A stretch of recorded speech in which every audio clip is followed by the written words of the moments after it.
ये जनता दरबार है, ये दरबार, वो कहीं कुछ नहीं, सब लूटपाट का दरबार, सब झूठ बोलने का दरबार, इसके अलावा टैक्स तो महंगाई लेने का, घूस रिश्वत लेने का दरबार, बाकी जनता के हित और लाभ का कोई दरबार नहीं। अभी तो कोई हुआ नहीं। कहाँ आपने शुरुआत की? दुनिया के, हिंदुस्तान के किसी कोने से अगर काम की शुरुआत कर देते तो 70 साल में सारे देश में काम दिखाई देता, लेकिन कहीं नहीं दिखाई दिया। कहाँ चला ये 70 साल का समय, कहाँ चला गया? आपको इस पर विचार करना चाहिए। ये तो कलयुग में एक जीवन है, 70 वर्ष तो इंसान जिंदा नहीं रहता कलयुग, और इतना समय तुमको दिया गया काम का और तुमने कोई काम नहीं किया। चुनाव के सिवा चंदा लिया है, नोट वोट लिया है, महंगाई दी है और गरीबी दी है, ये आपने किया। तुम्हारा काम जनता के सामने, मैं बुराई नहीं कर रहा हूं, तुम्हारे काम का बखान कर रहा कि तुमने जो काम किया है वो ये तुम्हारा काम है और सबके सामने है। कहने की क्या हो तो सामने आपके हो रहा, लेकिन चुनाव के सिवा कुछ, चुनाव चुनाव चुनाव चुनाव, रोज सारा देश चुन गया। तो इस चुनाव का इतना खर्चा जो आज तक भारत की जनता को बताया किसी ने आपको नहीं बताया। ये पंचवर्षीय जो चुनाव होता है इसका कितना लंबा खर्चा और काम कुछ नहीं। तो कम से कम भारत की जनता को बता दे कि भाई तुम्हारे न्याय सुरक्षा रोजी रोटी के लिए मैं ये चुनाव करने जा रहा हूँ, इसमें इतना लंबा खर्चा होगा, क्या तुम इस खर्चे को वहन कर सकते हो? अरे प्रजातंत्र में प्रजा से कम पूछ तो लिया जाए। घर का मालिक मुखिया जब परिवार के लिए कोई काम करता तो परिवार वालों को बैठा के पूछता कि मैं पड़ोसी से ये धन ले रहा हूँ कर्जे में, क्या तुम लोग इतनी मेहनत करके पैदा कर लोगे कि कर्जा भी अदा हो जाए और परिवार भी चलता रहे? क्या आप लोग कर सकते हो? जब सब हाँ करते तब वो मालिक कर्जा लेता है। क्या इन लोगों ने पूछा कभी आप कितना कर्जा ले रहे हैं? अभी ले रहे और लेते चले जा रहे, किसी को कुछ नहीं, किसी को ये राज नहीं मालूम।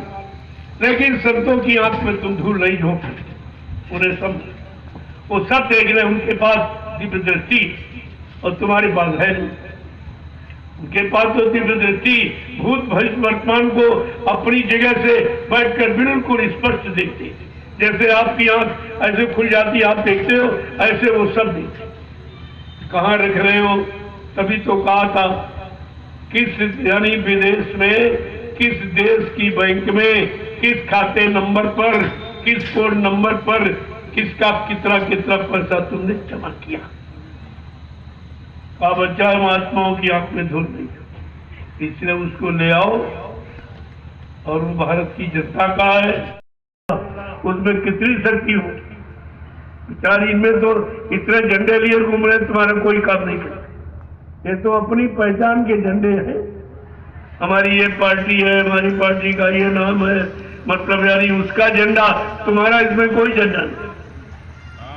हिंदुस्तान की जनता का आज तक कोई झंडा बनाया ही नहीं गया। क्यों? अगर इनका झंडा बना देंगे या संगठन बना देंगे तो ये मांग करेंगे अपने सुख सुविधा, न्याय सुरक्षा, रोजी रोटी की मांग करेंगे, क्योंकि झंडा अधिकार का प्रतीक है, अपना अधिकार मांग सकते। ये जानबूझकर आप पर किसी ने नहीं बनाया, न झंडा बनाया और न तुम्हारा संगठन बनाया। तो इसीलिए जब मतलब चुनाव होता है तो अपना झंडा तुम्हारे हाथ में पकड़ा के तुम उनके झंडे के नीचे मरीज बनकर जिंदाबाद मुर्दाबाद चिल्लाते रहते हो। तुम्हें कुछ मिला? अब भी लोगों की समझ में नहीं आ रहा, बुद्धि में, और कहते हैं पढ़े लिखे। क्या पढ़े लिखे? जो तुम अपने लिए नहीं सोच पाए तो देश समाज के लिए क्या सोचोगे? अपना लाभ नहीं कर पाए तो देश समाज का क्या लाभ करोगे? अपनी सुख शांति आप नहीं प्राप्त कर पाए तो देश दुनिया को सुख शांति तुम क्या दोगे? ये सब समझना चाहिए, लेकिन नहीं समझ में आ रहा, नहीं समझ में आ रहा तो कह दिया विनाश काले विपरीत होती। जब जिनका विनाश होने को होता उन्हीं की समझ में अच्छी सच्ची बात नहीं आती। जब जैसी हो सभ्यता तब तैसी मति होए और काल रेख की लेख को और मेट सके नहीं कोई। वो जब वैसा बुद्धि हो जाती वैसे विचार बन जाते वही अच्छा समझ में आता, क्योंकि आपका कोई संस्कार अच्छा नहीं है, कोई कर्म अच्छा नहीं है, तो फिर अच्छा आपको नहीं मिलेगा। तो समय खराब आ गया। फिर भी संत महापुरुषों ने आकर उसे संभालने सुधारने का काम किया। कलयुग को कोई नहीं सुधार सकता। किसी के अंदर सामर्थ किसी में नहीं है कि कोई यहां कलयुग का सुधार कर।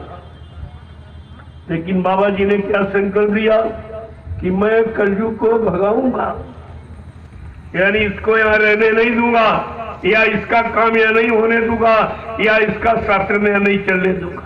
ये मतलब उसका कि कलयुग को भगाऊंगा और सतयुग को लाऊंगा।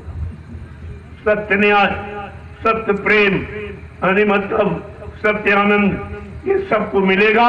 सब इसके पाने के अधिकारी बनेंगे।